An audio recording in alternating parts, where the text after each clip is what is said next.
এই প্যাকিং করা জিনিসগুলোকে তোমরা দেখে চিনতে পারছো?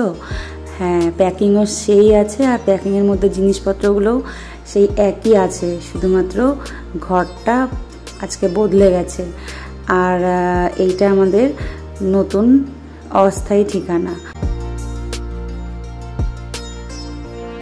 নমস্কার বন্ধুরা, কেমন আছো তোমরা সকলে? আশা করছি সকলে ভালো আছো, আর আমরাও কিন্তু বেশ আছি।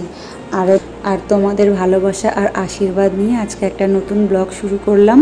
আমাদের সোনা বিষ্ণু চ্যানেলে তোমাদের সকলকে স্বাগত জানাই। আর দেখতেই পাচ্ছ চারিদিকে এত অগোছালো জিনিসপত্র, কোথা দিয়ে গোছাবো আমি তো বুঝেই পাচ্ছিলাম না। যাই হোক, একদিনে তো আর পুরোটা গোছানো সম্ভব না, তো একটু একটু করে করতে হবে প্রত্যেক দিন। আর এখন সাজাবো না কিছুই, জাস্ট যেগুলো দরকারি জিনিস সেগুলো গুছিয়ে রাখছি। আর রুমটা আমি পরে সাজাবো একটু একটু করে, সেগুলো তোমাদের সাথে শেয়ার করবো।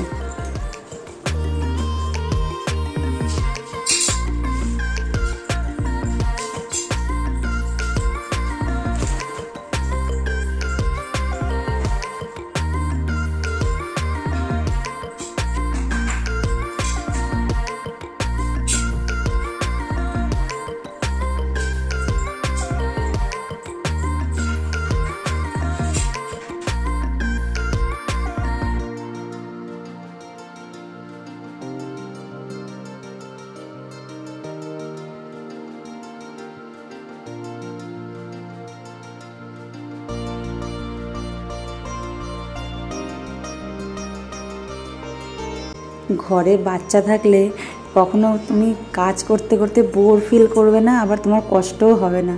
কারণ দেখো, ও কত আমার কাজে হেল্প করে। আমি যখন বেডশিট পাতি ও কিন্তু আর একটা কর্নার ধরে চেষ্টা করে, পারে না সেটা আলাদা কথা, ও কিন্তু চেষ্টা করে আমার সাথে সাথে অনেক সাহায্য করার। আর আমাদের এই ড্রয়িং রুমটা অনেকটাই বড় ছিল, তো সেই জন্য আমি আমাদের দুটো গদি ছিল, একটা গদি আমি এরকম সোফা শেপ দিয়ে এখানে একটা ফ্লোর সোফা বানিয়ে নিচ্ছি আপাতত। তো কেউ আসলে বাড়িতে যাতে ওটা বসতে পারে, অনেকেই বিছানাতে বসতে অপছন্দ করে। তো এটা ড্রয়িং রুমে কেমন লাগলো আমাদের এই জুগারু সোফা, তোমরা কিন্তু কমেন্ট করে অবশ্যই জানিও।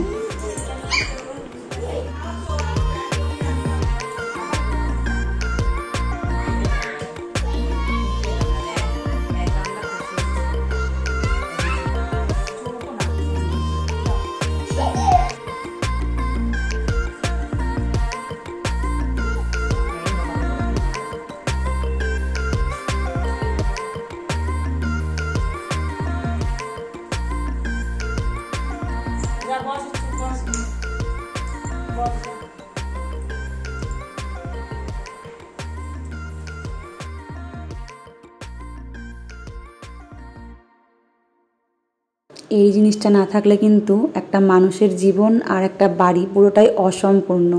সময় সবথেকে বেশি গুরুত্বপূর্ণ সবার জন্য। আর যতই আমাদের এখন আজকালকার দিনে ফোন থাকুক না কেন, তাও আমাদের কি মনে হয়, রান্না করতে করতে একটু ঘড়িটা দেখে নিলাম, কিন্তু ওই যে ফোনটা অন করে কিন্তু টাইমটা দেখাটা একটু বিরক্তিকর লাগে, আমার কাছে তো লাগে। আর তোমরা কে কে ছাতু খাও আমাকে জানিও। আমাদের কিন্তু ঘরে সবসময় ছাতু থাকে। তো যখনই নতুন ঘরে এসেছি, আমাদের চাল ডালের সাথে সাথে ছাতুটাও কিন্তু আমরা কিনেছি আগে, কারণ সকালবেলা উঠে অনেক সময় ইচ্ছে করে না ব্রেকফাস্ট বানাতে, তো সেই জন্য ছাতুটা সবসময় আমাদের ঘরে থাকে। আর ডাল বলতে 3 রকম ডাল সবসময় থাকে, এই যে মুসুর ডাল আর অরহর ডাল আর মুগ ডাল। আর বাদ বাকি ডাল যখন আমাদের দরকার তখন আমরা কিনে আনি। তো রান্নাঘরটা মোটামুটি গুছিয়ে নিয়েছি, আর এখন চলে এসেছি আমার সব থেকে ভালো লাগার জায়গাতে। এই যে ফুল গাছগুলো এনেছিলাম আগের বাড়িটা থেকে, তো এখন ওগুলো বসিয়ে নিচ্ছি।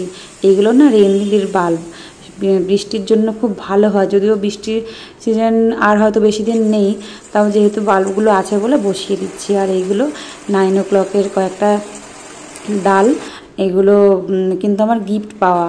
ইচ্ছুকে বাবা আমাকে এই 9 o'clock-এর ডালগুলো এনে দিয়েছে গিফট হিসেবে, নতুন বাড়িতে গৃহপ্রবেশ তো না, ওই আর কি নতুন গিফট। তো গাছগুলোকে বসিয়ে নিচ্ছি। এবার জানি অনেকে তোমরা বলবে হয়তো এই রোদ্রে গাছ বসাতে নেই, কিন্তু এই রোদ্রে ছাড়া আমার কাছে টাইম হবে না, কারণ এই সময় আমার ছেলে ঘুমোচ্ছে, আর এই কাজটা ওকে আমি জাগা অবস্থা তো করতেই পারবো না, তো সেই জন্য এখন করে নিচ্ছি। কেমন লাগলো আজকের ব্লগটা তোমরা কিন্তু অবশ্যই জানিও, আর ভালো লাগলে কিন্তু একটা লাইক করে দিও, আর যদি কিছু খারাপ লাগে কমেন্ট করে অবশ্যই জানিও, ভালো লাগলেও জানিও। আর পুরো রুম ট্যুরটা তোমাদেরকে আমি এখন দিলাম না, কারণ রুমটা আমার পুরোপুরিভাবে গোছানো হয়নি, এখন অনেকটাই বেশ বাকি আছে। আর এরপর আমি রান্নার ভিডিও যেমন আগে শেয়ার করতাম তোমাদের সাথে, সেরকম করে রান্নার ভিডিও আমি শেয়ার করতে থাকবো। আর আজকের এই ভিডিওটা এতক্ষণ ধরে ধৈর্য নিয়ে দেখার জন্য সকলকে অনেক অনেক ধন্যবাদ। তোমরা সকলে ভালো থেকো, আর দেখা হচ্ছে নেক্সট ভিডিওতে, খুব তাড়াতাড়ি দেখা হচ্ছে। Tata and good night.